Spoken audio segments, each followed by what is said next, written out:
Bonjour, bienvenue à Histoire de père. C'est vraiment un plaisir de discuter des 1001 facettes de la paternité et de découvrir le quotidien des pères qui passent à notre micro. Je m'appelle Louis-Simon Ferland. Aujourd'hui, à l'occasion de notre 15e épisode, je rencontre un papa agriculteur très occupé qui a réussi à trouver du temps pour nous, Nicolas Montcalm.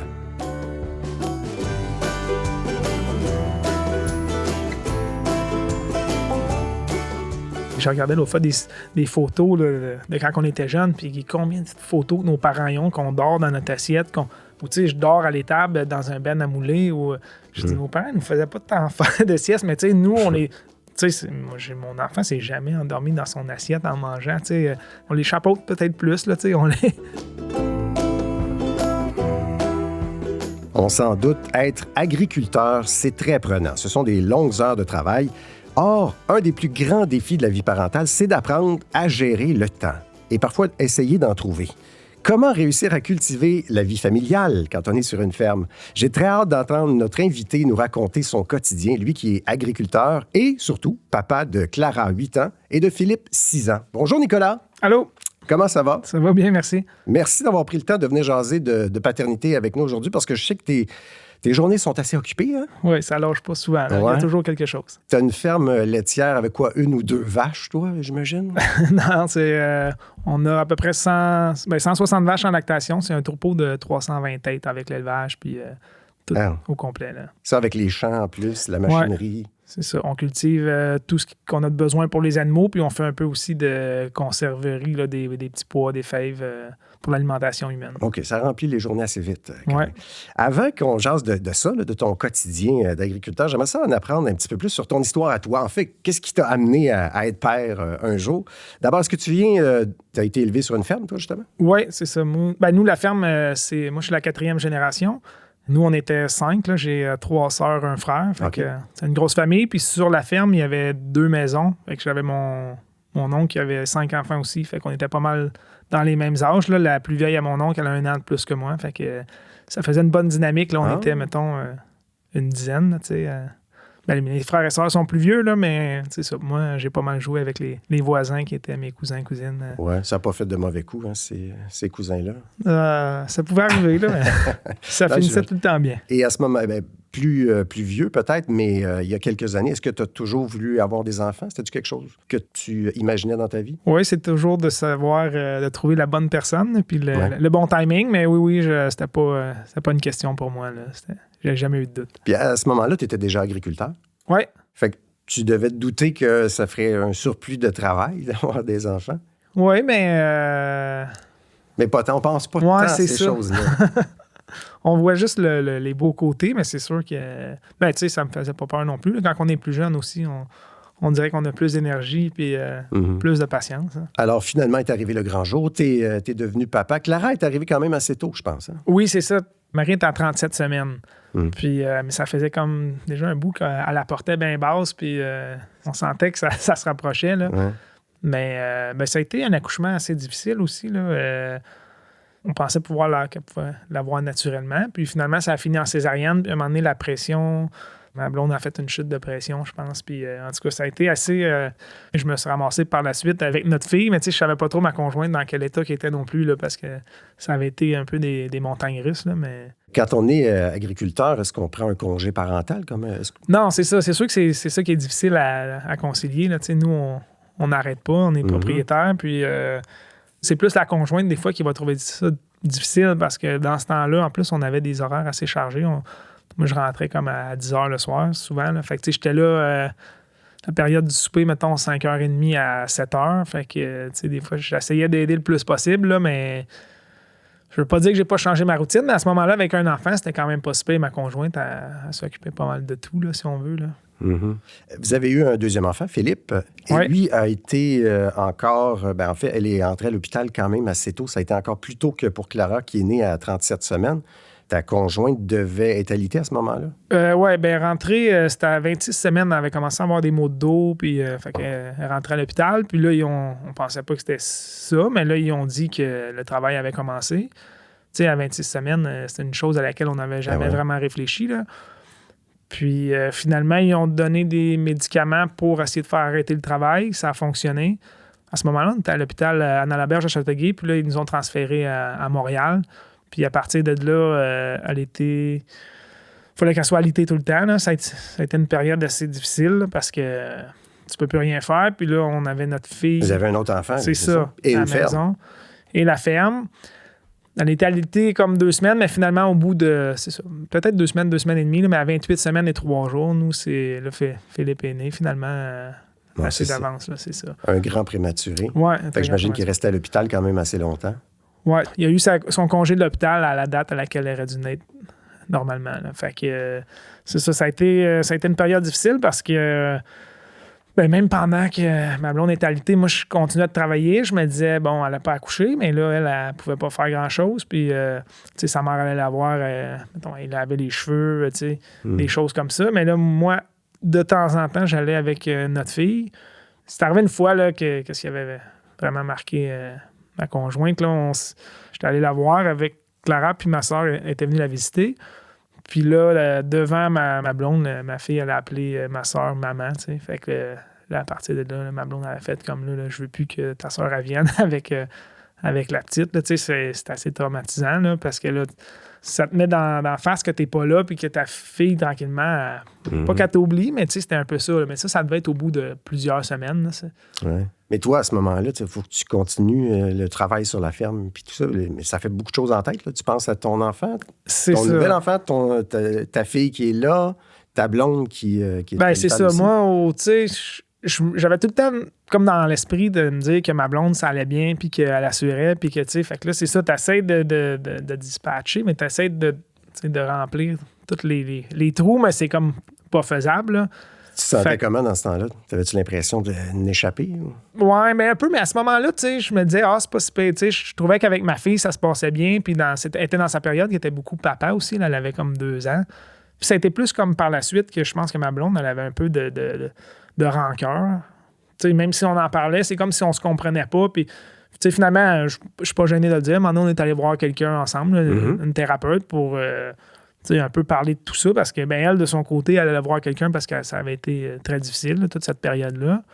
Il y avait beaucoup de personnes qui étaient au manoir McDonald's, qui étaient des couples qui avaient pris congé, eux, de leur travail, puis qui étaient là pendant des mois, puis qui étaient tout le temps là. Fait que, tu sais, à leurs yeux, c'est sûr que je le savais, mais tu sais, je me disais, puis même les infirmières à l'hôpital, tu sais, je me souviens pas la fréquence comme à laquelle j'y allais, mais les infirmières à l'hôpital, tu sais, je me disais, ouais, ils doivent un peu me juger, tu sais, puis...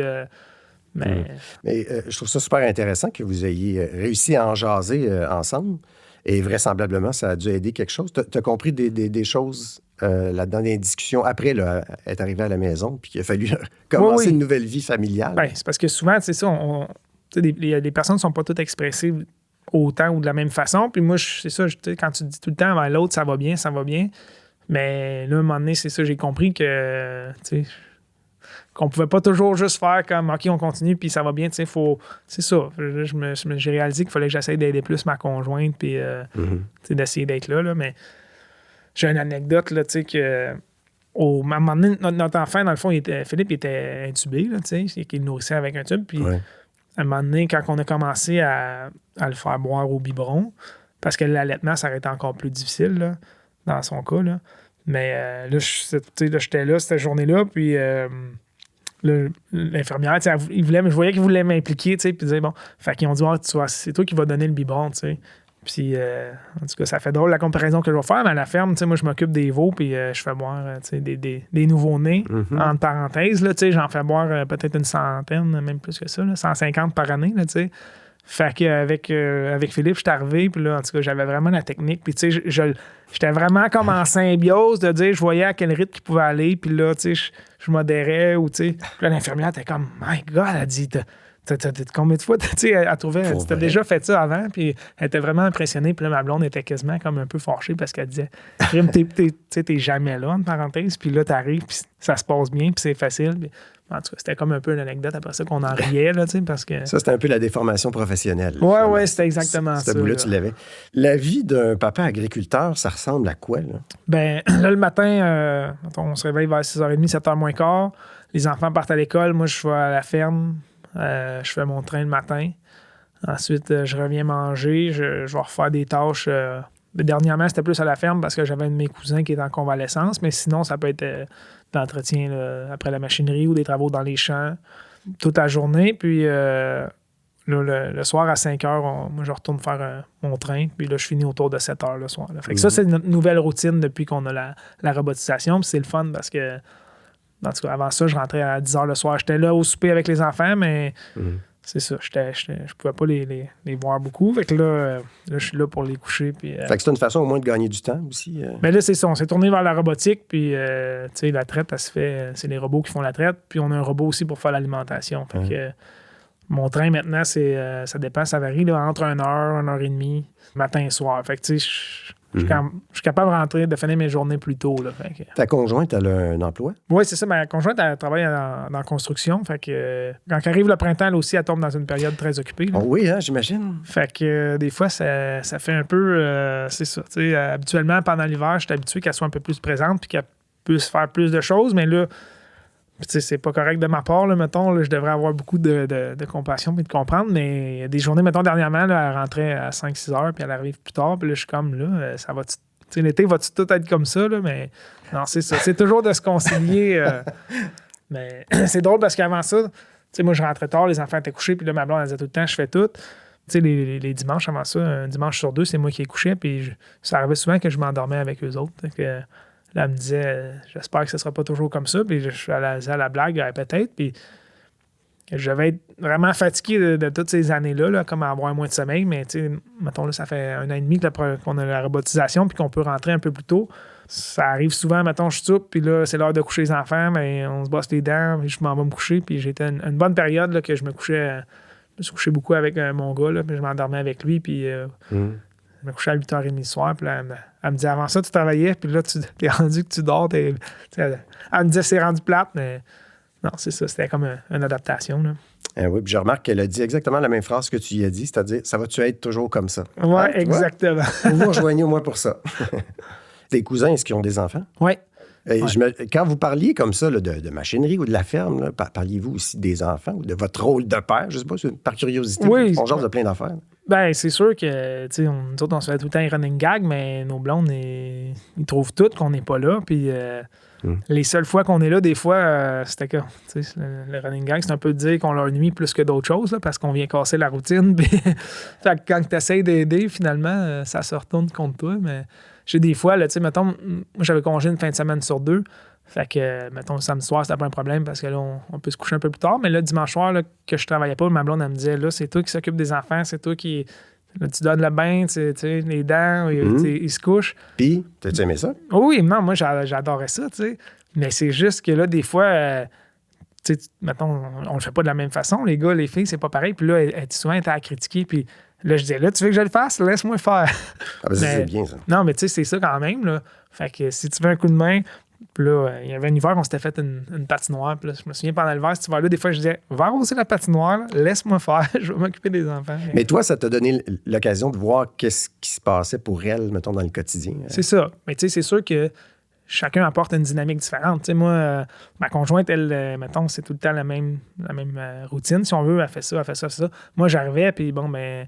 Au lieu de lire un livre, on se raconte des histoires, j'invente des histoires, on se fait des ombres au plafond, puis tu sais, en tout cas, c'est juste des exemples, mais tu sais, c'est ça, on a chacun notre dynamique, puis pour arriver au même résultat qu'à un moment donné, OK, là, c'est l'heure du dodo, puis ben, tu sais, j'en profitais pour avoir un moment avec eux aussi, là, tu sais. Et t'aimais ça, ces moments-là? Oui, c'est ça. Ouais. Puis quand t'avais pas le temps, mettons, parce qu'il y a un tracteur ou une moissonneuse batteuse je suis dans le champ, qui brise, est-ce que ça te manque de pas les voir, mettons? Oui, bien c'est sûr que les enfants sont encore à un âge où ce que, tu sais, mon gars, c'est ça y fait de quoi? Puis là, des fois, ils ont différentes façons de s'exprimer, là, mais t'sais, on comprend quand même le message. Puis dernièrement aussi, j'ai réalisé que ça a été un peu, je veux pas dire un coup dur, mais j'ai réalisé que ma fille, elle a toujours moins démontré qu'elle avait besoin. Fait que j'ai fait un peu la même erreur qu'avec ma conjointe quand elle était à Sainte-Justine.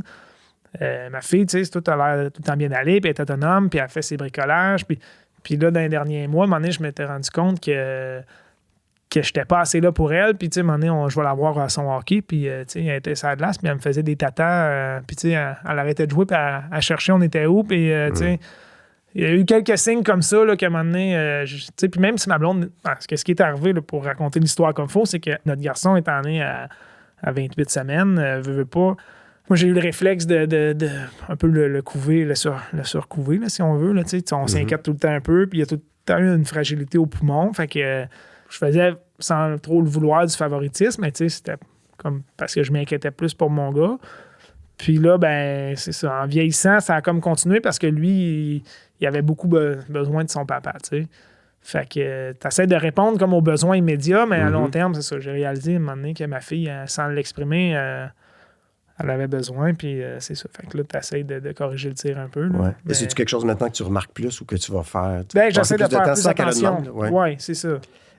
On parle de la vie d'agriculteur, c'est beaucoup de temps, c'est beaucoup d'investissement. Mais il doit y avoir des beaux côtés quand même, avoir des enfants qui grandissent sur une ferme, en tout cas, de ma vision. De mon enfant, je viens de la campagne aussi, puis j'avais des amis qui grandissaient sur une ferme. Qu'est-ce que tu vois, toi, comme avantage? Bien, c'est sûr que d'avoir les enfants tout le temps proches, tu sais, on est au travail, des fois, on est à la ferme. Ben, tu sais, je veux pas dire que les gens, des fois, ils idéalisent, mais tu sais, j'ai l'impression que nous, quand on était jeunes, nos parents, ils nous gardaient constamment à la ferme, puis on était tout le temps là. Puis ça se faisait quand même assez bien parce que, comme ma mère, elle travaillait pas à l'extérieur. Fait que, tu sais, elle participait un peu aux travaux de la ferme, mais, tu sais, elle était beaucoup dans la maison, puis, tu sais, elle pouvait nous chapeauter ou, tu sais, je sais pas comment le dire. Mais aujourd'hui, tu sais, quand ma blonde, elle travaille à l'extérieur, si j'ai les enfants avec moi, des fois, il y a des tâches qui sont longues ou que, tu sais, les enfants, ça les intéresse pas ou... Puis il y a des fois, ça peut être dangereux, tu sais. Oui, à 6 et 8 ans, oui. Tu sais, de toujours les avoir, tu sais, c'est pas vrai. Là, mettons, les premiers étés, là, on les envoyait dans un camp de jour. Ou, là, cette année, on a décidé de pas les envoyer, mais c'est ça. Là, ma blonde a dit, là, qu'est-ce qu'on va faire? Là? C'est sûr que ça nous prend une gardienne pour aider parce que ma blonde, quand elle n'est pas là, puis moi, je suis au travail, j'ai beau être à côté, puis c'est sûr que c'est le fun, c'est ça, tu sais, parce que des fois, tu peux aller revirer à la maison, tu sais, tu peux les surveiller un peu, mais, tu sais, on a des grosses journées de travail quand même, fait que c'est ça, j'ai pas le temps de même s'ils sont plus vieux, là, j'ai pas le temps de m'en occuper tant que ça, là, tu sais, des fois, on est dans le champ pour des 3-4 heures, puis... Il y a peut-être ça qui a changé, c'est-à-dire que quand on était plus jeune, on était plus lousse, hein, puis là, maintenant, comme les parents ont... Pas on surveille plus, mais en tout cas, on se soucie plus que tout soit correct. Oui, c'est sûr. Ça se combine mal avec le métier d'agriculteur dans ce cas-là. Oui. J'ai regardé l'autre fois des photos là, de quand on était jeunes, puis combien de photos que nos parents ont, qu'on dort dans notre assiette. Puis là, je me dis que non, nos parents, ils ne faisaient pas faire. Ou tu sais, je dors à l'étable dans un ben à mouler. Ou je dis, nos parents, ils ne faisaient pas de temps faire de sieste, mais tu sais, nous, on est. Tu sais, moi, mon enfant s'est jamais endormi dans son assiette en mangeant. Tu sais, on est plus, tu sais, OK, la sieste, c'est important. Quand ils sont petits, il a besoin de dormir, on le met dans son lit. Tu sais, on les chapeaute peut-être plus, là, tu sais, on les... Ben, tu sais, je dis ça, mais nous, en campagne, comme tu dis, là, c'est ça, d'avoir les enfants en campagne, veut pas, ils ont quand même beaucoup de latitude, puis on les laisse aller. Tu sais, souvent, ils reviennent de l'école, puis je suis pas loin, mais je les laisse... Est-ce que c'est vrai que les enfants d'agriculteurs sont autonomes plus tôt? Parce qu'on peut... Je sais pas, en ville, tu vas-tu dire, je laisse mon enfant, à moins que tu aies une cour arrière, mais tu sais, le laisser... Les autres, ils font qu'est-ce qu'ils veulent, là. Puis il y a les voisins, mes 2 cousins ont des enfants aussi. Il y en a un qui a 4 enfants, l'autre, il y en a 3. Fait qu'ils sont tous dans les mêmes âges. Fait que, tu sais, ils jouent ensemble, ils s'organisent. Ils nous suivent aussi. Je regarde mon gars depuis là, il y a 6 ans, ça doit faire 2 ans qui veut m'aider. Puis là, il est capable, je montre des tâches qui sont plus simples. Puis je le laisse faire, je le laisse prendre l'autonomie. Puis, mais c'est ça, il y a toujours la question de danger aussi. On essaye de faire attention parce que sur une ferme, il y a beaucoup de machinerie. Les machineries, les fosses, les pré-fosses. Mais c'est intéressant. Est-ce que tu arrives vraiment à laisser complètement faire une tâche? Parce que je vois ça comme si on amenait nos enfants, nous, sur notre lieu de travail. T'sais, des fois, oui, on leur laisse de l'autonomie, mais qu'ils fassent notre travail parce que toi, c'est ton métier. Il faut que ça soit quand même, dans certains cas, bien fait. Là. Oui, mais ça, c'est... Les premiers temps, mettons, j'avais tendance à vouloir repasser en arrière. Puis, à un moment donné, j'ai réalisé, je me suis dit, il ne voudra plus le faire s'il me voit que je repasse en arrière. Fait qu'il y a des tâches que j'essaie vraiment de laisser, même si c'est pas fait à perfection, mais c'est ça. Lui, il est content de l'avoir fait lui-même. Puis, fait que j'essaie de le laisser faire pour ça. Là, tu sais, des fois, comme père, surtout quand on est bien occupé, on y va fort sur la culpabilité. Mais est-ce qu'il y a des moments où tu es content de toi? Là? Tu te dis, OK, là, j'aurais pu rater mon coup, mais... j'ai fait quelque chose de bien. Là, je suis content. Oui, bien, c'est sûr que, mettons, depuis 1 an, j'essaie de prendre plus de temps, justement, pour des activités ou pour...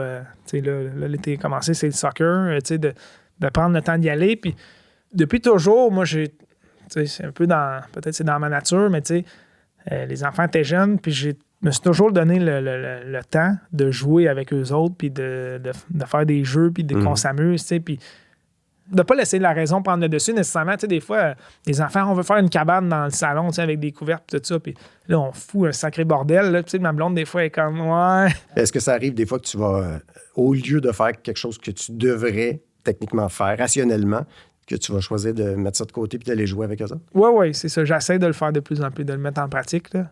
Ouais. L'autre soir, mon gars, il voulait jouer au ballon, puis là, en tout cas, il voulait faire un panneau pour me mettre des trous dedans, peu importe. Là, mais tu sais, j'ai dit, bon, OK, j'ai pris finalement une demi-heure. J'ai dit, on va le faire, on va jouer un peu. Puis nous, dans notre coin, il y a une exposition, ça dure 3 jours de temps.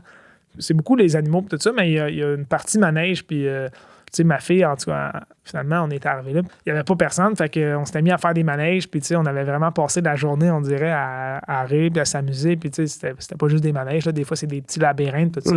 J'étais content d'avoir pris le temps de dire passer ce moment-là avec elle, puis on peut pas toujours reporter. Fait que tu sais, il faut vraiment dire à un moment donné... c'est là. Ouais, c'est là. Si tu avais quelque chose à améliorer comme père, pour toi, là, pour te sentir mieux, ça serait quoi? De prendre... Tu sais, je prends le temps, mais...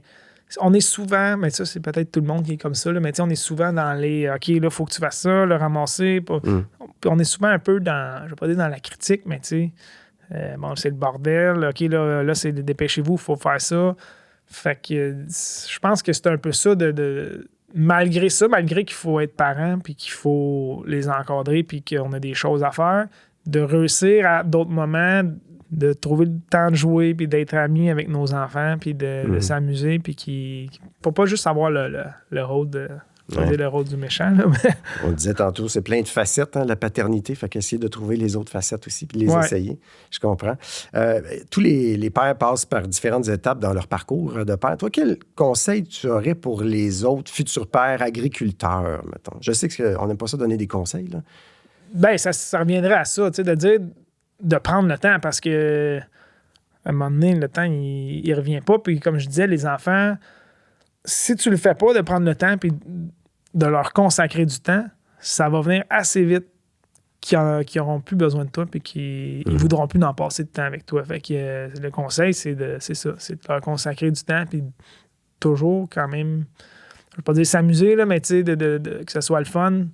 Puis je pense que si tu fais ça, ben les enfants, ils vont être rendus à 14, 15 ans, puis ils vont encore... Tu sais, si tu développes cette relation-là, ce côté-là, ça peut durer longtemps. Tu sais, je sais pas à l'adolescence comment ça va se passer, là, mais... Fait que ça existe, de concilier travail, famille, le mieux possible. Oui. Mais tu sais, c'est ça. Il y a jamais rien de parfait, si on veut, là, mais oui, c'est ça. Puis tu sais, en fait, c'est qu'on peut toujours s'améliorer, puis améliorer les choses, puis progresser là-dedans.